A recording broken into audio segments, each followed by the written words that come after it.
Hello students, आज हम लोग स्टार्ट करेंगे lecture 3 of anatomy of flowering plants. So last lecture में हम लोगों ने टिश्यूज़ के बारे में पढ़ लिया था। बेसिकली हम लोगों ने सेकेंड लेक्चर में कॉम्प्लेक्स टिश्यूज़ के बारे में पढ़ा था, जाइलम और फ्लोएम। उसके साथ हमारे जितने भी टाइप के टिश्यूज़ हमको इस चैप्टर में पढ़ने थे वो कंप्लीट हो गए थे। अब हम पहुँचेंगे टिश्यू सिस्टम पे। जैसे हमको पता है कि बेसिक यूनिट लाइफ की क्या है, सेल। ठीक है, तो बहुत सारे सेल मिलके क्या बनाते हैं, टिश्यू। अब बहुत सारे टाइप के टिश्यू मिलके बनाते हैं टिश्यू सिस्टम। ठीक है, तो टिश्यू सिस्टम के बारे में हम लोग इस लेक्चर में पढ़ेंगे। द टिश्यू सिस्टम हेडिंग यहाँ पर है। अब टिश्यू सिस्टम जो है based on structure, based on their location, तीन तरह के हैं। Epidermal tissue system, ground tissue system और वेस्कुलर टिश्यू सिस्टम। ठीक है, एपिडर्मल, ग्राउंड और वेस्कुलर, इनके कुछ और नाम भी हैं, बट बेसिकली हमको यही नाम से इनको जानते हैं, इसी नाम से क्वेश्चंस आते हैं। ठीक है, तो पूरे प्लांट को हम लोगों ने तीन तरह के टिश्यू सिस्टम में डिवाइड किया है, एपिडर्मल, ग्राउंड और वेस्कुलर। एक एक करके हम इनको पढ़ेंगे। फर्स्ट आता है एपिडर्मल टिश्यू सिस्टम। जितना भी एपिडर्मिस है, जैसे हमारे अंदर जितना भी स्किन है, उसी तरीके से प्लांट में जितना भी एपिडर्मिस है वो आ जाता है epidermal tissue system. It forms the outermost covering of the whole plant body. जैसे मान लो ये एक प्लांट का हम लोगों ने सेक्शन लिया। ठीक है, एक प्लांट है, उसको कट कर लिया, उसका सेक्शन लिया, उसको हम सामने से देख रहे हैं। तो आप देखोगे कि इसमें क्या क्या होगा। एक बाहर की लेयर होगी, फिर कॉर्टेक्स होगा, ठीक है, फिर एंडोडर्मिस होगी, यहाँ पे स्टील है। ये पूरा जो एंडोडर्मिस के अंदर जो होता है वो स्टील होता है। स्टील के अंदर हमको क्या क्या देखने को मिलता है, पेरिसाइकिल, जाइलम, फ्लोएम, पेट, पेरेन्काइमेटस, रेस सेल्स। ठीक है, तो बेसिकली मैं आपको बता देता हूँ, जो आउटर लेयर है पूरे प्लांट की, चाहे टिश्यू एक जगह की बात करो या पूरे टिश्यू, पूरा जो बाहर का कवरिंग है, पूरा का जो बाहर का कवर है वो आता है एपिडर्मल टिश्यू के अंदर, बस और कुछ नहीं आता, सिर्फ आउटर कवरिंग। ठीक है, उसके बाद जो सेकंड था ग्राउंड, उसको अभी छोड़ देते हैं। थर्ड था वेस्कुलर टिश्यू सिस्टम। जितने भी प्लांट में जाइलम फ्लोएम है, जितना भी पूरा, ठीक है, शुरुआत से लेकर एंड तक, रूट से लेकर लीफ तक, लीफ से लेकर रूट तक, जितना भी जाइलम फ्लोएम है वो आता है वेस्कुलर टिश्यू सिस्टम के अंदर।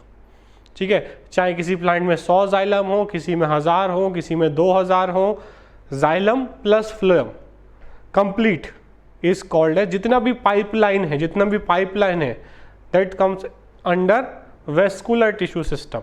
अब बचा third, ground tissue system.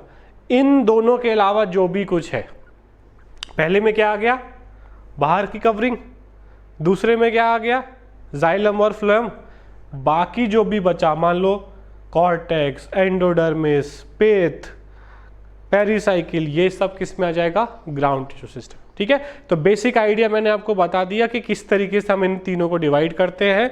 Epidermal में सिर्फ एपिडर्मिस आएगा। एपिडर्मिस में हमें क्या देखने को मिलेगा, एपिडर्मल सेल्स, जो एपिडर्मिस के सेल्स है। स्टोमेटा उसमें ही देखने को मिलेंगे, और epidermal appendages, trichomes and hairs. देखो, शूट के ऊपर, स्टेम के ऊपर जो हेयर्स होते हैं उनको हम बोलते हैं ट्राइकोम्स, और रूट के ऊपर जो हेयर्स होते हैं उनको हम बोलते हैं नॉर्मल रूट हेयर्स। फर्क क्या है सर, दोनों को हेयर्स बोल देते हैं, shoot hairs, root hairs. Trichomes are always multi cellular और root hairs are always unicellular, इसलिए दोनों के नाम अलग रखने पड़े। ठीक है, याद रखना, शूट हेयर्स या trichomes are always multi cellular and root hairs are always unicellular. Epidermis, outer most layer जो ये वाला दिख रहा है हमको, this is epidermis. Mostly single layer ही होता है ये ग्रीन वाला। Made up of elongated compactly arrange parenchyma cells. किसका बना है, पेरेन्काइमा का बना है। Small amount of cytoplasm lining cell wall and large vacuole. Outside of the epidermis is often covered with a waxy thick layer cuticle. It, और epidermis के ऊपर कभी कभी जो है एक थिक लेयर क्यूटिकल का प्रेजेंट होता है to prevent loss of water. जैसे हमारे स्किन के ऊपर थोड़ा थोड़ा ऑयली सरफेस आ जाता है ना, उसी तरीके से यहाँ पर ये इसकी स्किन, एपिडर्मिस स्किन है उसके ऊपर एक क्यूटिकल प्रेजेंट होता है जो पानी के लॉस को प्रिवेंट करता है। क्यूटिकल जो है वो रूट्स में एब्सेंट होगा, क्योंकि रूट्स में तो सिर्फ पानी का ही खेल हो रहा है, सारा पानी एब्जॉर्ब करना है। ठीक है, तो वहाँ पे क्यूटिकल नहीं होगा। Stomata are present in the epidermis of leaves, ठीक है। स्टोमेटा जो है मोस्टली स्टोमेटा लीव्स में हमें देखने को मिलेंगे। स्टोमेटा का काम हमें पता है ट्रांसपिरेशन, वाटर का लॉस होता है, और गैसियस एक्सचेंज O2 और CO2 यहीं से अंदर बाहर होता है। Stoma is made up of 2 bean shaped cells, ठीक है। एक स्ट्रक्चर को हम स्टोमा बोलते हैं, ठीक है। यहाँ पर आप देखोगे ये क्लोज्ड है, ओपन है, यहाँ पर ये क्लोज्ड है, ठीक है। याद रखना कि स्टोमेटा जो है नॉर्मली बीन शेप्ड होता है, हम लोगों ने पहले भी पढ़ा है बीन शेप्ड होता है। सिर्फ ग्रासेस में जो गार्ड सेल्स हैं उसके वो डम्बल शेप होते हैं, ठीक है।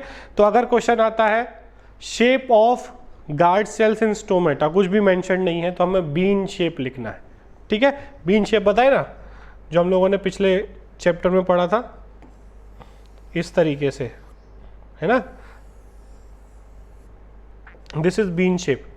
तो नॉर्मली जो गार्ड सेल्स होते हैं वो इस तरीके से ही होते हैं, बट ग्रासेस में सिर्फ याद रखना, इन ग्रासेस में ये डम्बल शेप होते हैं, इतना याद रखना, ये क्वेश्चन आ सकता है, ठीक है। आगे चलते हैं। Outer wall of guard cells are thin, ये हम लोगों ने ऑलरेडी पढ़ चुके हैं। जो बाहर का लेयर होता है ये वाला, वो थिन होता है, और अंदर वाला जो लेयर होता है वो थिक होता है, ठीक है। Sometimes some epidermal cells near the guard cells become specialised and they are called as subsidiary cells, ठीक है। आसपास के जो सेल्स है वो स्पेशलाइज्ड हो जाते हैं, जो ग्रीन ग्रीन दिख रहा है आपको कवरिंग, इनको हम बोलते हैं सब्सिडरी सेल्स, और जो आसपास नॉर्मली होते हैं वो कहलाते हैं एपिडर्मल सेल्स। एपिडर्मल या सब्सिडरी, उनका काम है पानी जो है वो गार्ड सेल्स की तरफ भेजना। Stomatal aperture, guard cells and the surrounding subsidiary cells are together called as stomatal apparatus, ठीक है। ये मिला के ये खाली जगह गार्ड सेल्स और ये ग्रीन वाले सब्सिडरी सेल्स, तीनों मिलाकर कहलाता है स्टोमेटल एपरेटस, ठीक है। यहाँ पे आप देख सकते हो, यहाँ पे स्टोमेटा ओपन है, ये गार्ड सेल्स है, अंदर का लेयर थिक है, पीछे वाला लेयर थिन है, ठीक है। जब क्लोज होगा तो ये बीच का जो अपर्चर है, स्टोमेटल पोर है, वो बंद हो जाएगा, पानी का लॉस बंद हो जाएगा, ठीक है। आउटर वॉल जो है वो थिक होगा, ठीक है। गार्ड सेल के पास ये सारी चीज़ हम ऑलरेडी पढ़ चुके हैं। उसके बाद एपिडर्मल टिश्यू सिस्टम के अंदर ही एपिडर्मल अपेंडेजेस आते हैं। अपेंडेज मतलब जो हेयर्स यहाँ पे लिख रहे हैं। रूट हेयर्स यूनिसेलुलर होते हैं, याद रखना हमेशा, root hairs are always unicellular. और ट्राइकोम्स, जिनको हम लोग epidermal hairs of stem hairs, trichomes को मैं क्या बोल सकता हूँ, स्टेम हेयर्स, ठीक है। ये हमेशा मल्टी सेलुलर होंगे और ये हमेशा यूनिसेलुलर होंगे, ठीक है, समझ गए। तो रूट हेयर्स का फंक्शन क्या है, to absorb water and mineral. Root hair surface area बढ़ाता है रूट का, ज़्यादा से ज़्यादा पानी और मिनरल को सॉइल में से एब्जॉर्ब करने में हेल्प करता है। ये ट्राइकोम जो है शूट हेयर्स, इनका तो कुछ काम एब्जॉर्प्शन में नहीं होगा क्योंकि स्टेम में है। ये सिक्रेटरी हो सकते हैं, they prevent water loss due to transpiration, ये वाटर लॉस को बचाते हैं, ये वाटर एब्जॉर्ब करता है और वाटर लॉस को बचाते हैं, ठीक है। तो ये हो गया हमारा एपिडर्मल टिश्यू सिस्टम, जिसमें हम लोगों ने बेसिक एपिडर्मिस जो मोस्टली सिंगल लेयर होता है, ठीक है। उसके बाद रूट हेयर्स और शूट हेयर्स, ज़्यादा चीज़ें नहीं है एपिडर्मल में। उसके बाद आता है ground tissue system. Ground tissue system में क्या होता है भाई, मैंने आपको बताया था अभी कि एपिडर्मल टिश्यू सिस्टम और वेस्कुलर बंडल। वेस्कुलर बंडल में क्या आ जाता है, जाइलम और फ्लोएम। तो जाइलम और फ्लोएम और जो अभी हम लोगों ने पढ़ा एपिडर्मिस, उसको अगर मैं निकाल दूं तो जो भी कुछ बचता है प्लांट के अंदर वो सब ग्राउंड टिश्यू सिस्टम। तो ग्राउंड टिश्यू सिस्टम क्या है, बचा हुआ, जितना भी बचा हुआ है वो पूरा ग्राउंड में डाल दिया है, ठीक है। All tissue except epidermis and vascular bundle constitute the ground tissue. It consist of simple tissue, ठीक है। पेरेन्काइमा भी होगा इसमें, collenchyma, sclerenchyma. They are present in cortex, pericycle, pith, medullary rays is the primary stems and root. In leaves, ground tissue consists of thin walled chloroplast containing cells and called as mesophil. तो mesophil cells ये भी ground tissue system में आता है। बाकी जितना भी cortex, pericycle, देखो यहाँ पे भी देखोगे आप, जाइलम फ्लोएम इसको हटा दो और ऊपर का लेयर हटा दो, तो ये वाला रीजन, ये वाला पूरा रीजन, दिस इज कॉर्टेक्स, ठीक है ये, उसके बाद दिस इज एंडोडर्मिस, ये पूरा ग्राउंड में। उसके बाद इसमें सिर्फ जाइलम फ्लोएम हटा दोगे तो क्या बचेगा, स्टील बचेगा। स्टील में क्या क्या आ जाएगा, cortex, pericycle, faith, medullary rays, ये सब ग्राउंड टिश्यू सिस्टम में आता है। ठीक है, तो ऊपर का लेयर सबसे बाहर वाला और जाइलम फ्लोएम हटा दो तो बाकी जितनी भी चीज़ें प्लांट के अंदर आपको मिलती हैं आप आंख बंद करके बोल सकते हो कि वो ग्राउंड टिश्यू में ही होगी। ठीक है,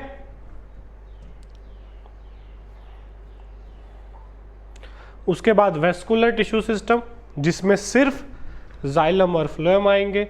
ठीक है, ये जाइलम और फ्लोएम मिलके बनाते हैं वेस्कुलर बंडल, इसको हम बोलते हैं वेस्कुलर बंडल। मतलब जो जाइलम और फ्लोएम है कभी कभी या मोस्ट ऑफ द टाइम साथ में होते हैं, एक पाइप जाइलम का एक साइड फ्लोएम का। ठीक है, तो पाइप्स जो है वो साथ में, तो उसको हम बोलते हैं वेस्कुलर बंडल।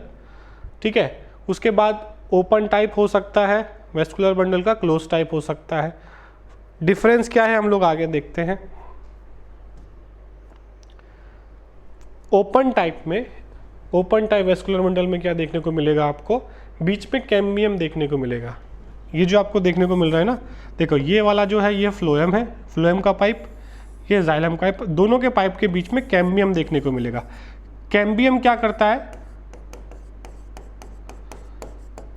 सेकेंडरी ग्रोथ करता है। ठीक है, तो ये बीच में चौड़ा हो सकता है तो फ्लोएम और जाइलम दूर हो सकते हैं, ये चौड़ा करके सेकेंडरी फ्लोएम और सेकेंडरी जाइलम भी बनाएगा। ठीक है, मोस्टली हमको डाइकॉट्स में देखने को मिलेगा, मोनोकॉट्स में क्योंकि सेकेंडरी ग्रोथ नहीं होती, मोनोकॉट्स की स्टेम चौड़ी नहीं होती है। ठीक है, क्योंकि वो छोटे प्लांट्स होते हैं जैसे वीट है, राइस है, मोनोकॉट्स है, इनमें उनको ज़्यादा स्टेम की चौड़ाई बढ़ाने की ज़रूरत नहीं क्योंकि उनकी उतनी हाइट नहीं, उतना वजन नहीं है। ठीक है, ठीक है, तो ये हो गया ओपन टाइप। क्लोज टाइप में क्या होगा, जहाँ पर कैम्बियम एब्सेंट है वो हमको क्लोज टाइप मिलेगा, इसका एग्जाम्पल हो गया मोनोकॉट्स। ठीक है, तो ओपन टाइप मोस्टली डाइकॉट्स में और क्लोज टाइप मोस्टली मोनोकॉट्स में। डिफरेंस क्या है, कैम्बियम। ठीक है, जिसमें कैम्बियम होगा वो ओपन टाइप, जिसमें नहीं होगा वो क्लोज टाइप। अब इसको अगर डिटेल में जाए हम लोग, टाइप्स ऑफ वेस्कुलर बंडल्स। ठीक है, टाइप्स वेस्कुलर बंडल अलग अलग प्लांट्स में किस तरह के मिल सकते हैं। फर्स्ट है रेडियल वेस्कुलर बंडल। रेडियल में क्या होगा, इस तरीके से अरेंज होगा, देखो एक जाइलम एक फ्लोएम, एक जाइलम एक फ्लोएम। ठीक है, phloem are present separately on different radii alternate manner, then vascular bundles are called radial vascular. ठीक है, ऑल्टरनेट प्रेजेंट होंगे, डिफरेंट रेडियाई पे प्रेजेंट होंगे। ठीक है, उसके बाद order of development of xylem is centripetal and the vascular bundle is exarch. मैंने एक्सार्च आपको बताया था, एक्सार अरेंजमेंट होगा। और ये मोस्ट ऑफ द रूट्स, ठीक है, मोस्ट ऑफ द रूट्स में हमें रेडियल वेस्कुलर बंडल देखने को मिलेगा। मतलब जाइलम और फ्लोएम का अरेंजमेंट जो है वो इस तरीके का देखने को मिलेगा मोस्टली रूट्स में। एक्सेप्शन यहाँ दिए हैं, radish, carrot, turnip, sugar beet, roots conjoint collateral vascular bundle present. तो ये चारों में रेडियल नहीं होता, बाकी सारे प्लांट्स के रूट्स में हमें रेडियल वेस्कुलर बंडल देखने को मिलेगा। इस तरीके से जाइलम फ्लोएम अरेंज होंगे। ठीक है, कोलेट्रल क्या होता है, कॉन्जॉइंट, ये अभी हम आगे देखते हैं। तो फर्स्ट हो गया हमारा रेडियल वेस्कुलर बंडल। अब दूसरा टाइप है कॉन्जॉइंट वेस्कुलर बंडल। कॉन्जॉइंट में अलग अलग टाइप के, देखो कॉन्जॉइंट यहाँ पे मैंने इस तरीके से बनाया है, conjoint, collateral, conjoint, by collateral. Collateral में भी देखोगे तो ओपन और क्लोज, ओपन क्लोज समझ सकते हो, जिसमें कैम्बियम प्रेजेंट होगा वो ओपन, तो इसको हम क्या बोलेंगे, कॉन्जॉइंट कोलेट्रल ओपन। ठीक है, और इसको क्या बोलेंगे, कॉन्जॉइंट कोलेट्रल क्लोज्ड। कॉन्जॉइंट क्यों, मतलब दोनों साथ साथ हैं। अगर पीछे वाले में देखोगे रेडियल वाले में साथ साथ नहीं थे, ये अलग अलग थे, जाइलम फ्लोएम जुड़े हुए नहीं थे। कॉन्जॉइंट में क्या है, सब जुड़े हुए हैं, बट जुड़े हुए में भी अलग अलग तरीका है, जैसे इसमें कैम्बियम नहीं है, इसमें कैम्बियम है। तो कॉन्जॉइंट कोलेट्रल ये वाला, उसमें दो टाइप है, ओपन और क्लोज। ओपन में क्या होगा, इफ कैम्बियम इज प्रेजेंट। ठीक है, एग्जाम्पल याद रखना है, स्टेम ऑफ डाइकोट्स, ठीक है, एंड जिम्नोस्पर्म। क्या, stem of dicots and gymnosperm में कौन सा, कॉन्जॉइंट कोलेट्रल ओपन या ओपन कॉन्जॉइंट कोलेट्रल। ठीक है, क्लोज्ड जहां पर कैम्बियम एब्सेंट होगा। ठीक है, ये हो गया। क्लोज कहाँ मिलेगा हमको, मोनोकॉट स्टेम में और मोनोकॉट लीफ में। एग्जाम्पल याद रखना है और वो क्या होता है। क्लोज्ड में हमें याद रखना है, क्लोज्ड में कैम्बियम एब्सेंट होगा, ओपन में कैम्बियम प्रेजेंट होगा, जाइलम फ्लोएम साथ में, इसलिए कोलेट्रल में आ रहा है, और कोलेट्रल किसके अंदर आता है, कॉन्जॉइंट के अंदर में आता है। ठीक है, उसके बाद है, ये हो गया हमारा कॉन्जॉइंट कोलेट्रल। उसके बाद है conjoint by collateral and open vascular bundle. इसमें आप देख रहे हो ध्यान से, अगर देखोगे यहाँ पर एक तरफ ये फ्लोएम था, ठीक है, और दूसरी तरफ यहाँ पे जाइलम था। ठीक है, बट यहाँ अगर देखोगे यहाँ पे भी फ्लोएम है और यहाँ पे भी फ्लोएम है, और बीच में जो है जाइलम है। ठीक है, सैंडविच बन रहा है, बीच में जो है यहाँ पे जाइलम, दोनों तरफ फ्लोएम। अब देखो यहाँ पे क्या लिखा है, there are 2 patches of phloem, दोनों तरफ फ्लोएम है, on each side of xylem. ठीक है, बीच में जाइलम और दोनों तरफ फ्लोएम। ठीक है, there are 2 types of strip cambium, cambium भी प्रेजेंट होगा यहाँ पर, इधर की तरफ इनर कैम्बियम और बाहर की तरफ आउटर कैम्बियम, मतलब यहाँ पे भी कैम्बियम है ये, और यहाँ पे भी कैम्बियम है। तो अगर कैम्बियम है तो क्या कहलाएगा, ये ओपन कहलाएगा। ठीक है, कॉन्जॉइंट, इसमें ओपन क्लोज नहीं है, बाइकोलेटरल में सिर्फ ओपन ही है, दोनों जो है कैम्बियम प्रेजेंट है, एक जाइलम है, दोनों तरफ फ्लोएम है। ठीक है, सैंडविच जैसा बन रहा है। ठीक है, तो ये हमको याद रखना है। कहाँ देखने को मिलेगा हमको ये, फैमिली ऑफ क्यूकरबिटेसी फैमिली। ठीक है, क्यूकरबिटेसी फैमिली में जिसमें कुकुम्बर आता है उसमें हमको देखने को मिलेगा, and some plants of Apocynaceae and Solanaceae family. ठीक है, तो इसके चांसेस कम है पूछने के। उसके बाद थर्ड टाइप आता है वेस्कुलर बंडल अरेंजमेंट का, कॉन्सेंट्रिक वेस्कुलर बंडल। कैसे अरेंज होते हैं, फर्स्ट हो गया रेडियल अलग अलग थे। ठीक है, उसके बाद कॉन्जॉइंट में हम लोगों ने देख लिया, कोलेट्रल बाई कोलेट्रल, कोलेट्रल में सिंगल सिंगल है जाइलम फ्लोएम, उसमें ओपन क्लोज हो सकता है। ठीक है, कैम्बियम अगर प्रेजेंट है तो ओपन, नहीं है तो क्लोज। बाई कोलेट्रल में बीच में प्रेजेंट है जाइलम और दोनों तरफ फ्लोएम और कैम्बियम प्रेजेंट होगा, तो बाई कोलेट्रल हमेशा ओपन टाइप रहेगा। अब यहाँ पर है एम्फिक्रिबल और हेड्रोसेंट्रिक। एम्फिक्रिबल ये वाला है, एम्फिक्रिबल में ध्यान से देखोगे अंदर वाला जो है वो जाइलम है और बाहर वाला जो है वो फ्लोएम है। ठीक है, और जो अंदर वाला है वो जाइलम है। एम्फीवेसल में अगर देखोगे तो फ्लोएम अंदर वाला है, ठीक है, और जाइलम बाहर वाला है। यहाँ पर जाइलम बाहर है और फ्लोएम जो है वो अंदर है। ठीक है, तो यही चीज़ यहाँ पे लिखी हुई है, ध्यान से देखोगे अगर तो xylem is completely surrounded by phloem, और यहाँ पर phloem is completely surrounded by xylem, उल्टा है। ठीक है, जाइलम बाहर फ्लोएम अंदर, एम्फीवेसल, एम्फीवेसल में फ्लोएम अंदर जाइलम बाहर, और एम्फिक्रिबल में जाइलम अंदर फ्लोएम बाहर। ठीक है, बस इतना हमको याद रखना है, बाकी कुछ नहीं पूछा जाएगा इसमें। ठीक है भाई, एग्जाम्पल्स दिए हैं यहाँ पर, वो एग्जाम्पल्स हमें याद रखने हैं।